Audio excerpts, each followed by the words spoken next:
Onjochen uur in is er even paniek op de plaats van de familie De Zwart aan de Schelpdiek in Weensum.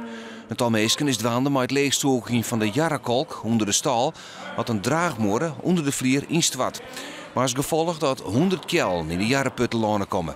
Vrouw De Zwart is op dat stuit in de keuken dwaande. Ja, toen raap je van maar direct een brandweer komen, want alle kjellen lezen in de put, dus er moren in zakken. Dus toen ga ik direct in niet waar bellen. En toen zei die vrouw van, ja, vrij had het morgen weer een raster. Ja, ik zei, maakt het dat wat uit? Maar dan ben ik het in de draaf, want dat wist ik graag. Nou, toen bleek inderdaad dat er morgen in zakken weer. Dus alle kjellen in de put. Dus ja. Om hoeveel kjellen gaat het? Nou, ik ga om 100 kjellen.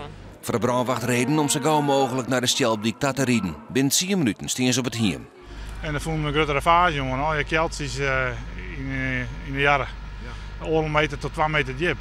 Zo, we hebben direct actie ondernomen en stroppen pakt. En dan komen ze er een van die zo vol mogelijk uitloeken. Het is een heel drege put, ja.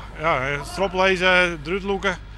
Strop lezen, druitloeken. Ik kom de krek maar net bij, dus het is een helft job. Ja. Bloot was zelfs de vraag hoe te morgen in Stwarte koer. De familie De Zwart zou het zo net weten. Maar ze zijn vanmorgen correct via het tank van jaren eruit halen. Dus als het helemaal uit is, ik heb geen idee.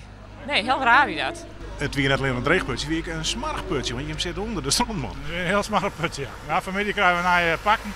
We zitten nog in Zuidwest-Friesland en dan krijg je naar pakken en de oren die weer stoomt. Dus dan is het weer clear. Ja, je kan ik net eerst in een onderbroek staan. Dus je mag er wel klein onder. Dus ja, het is een smarig putje.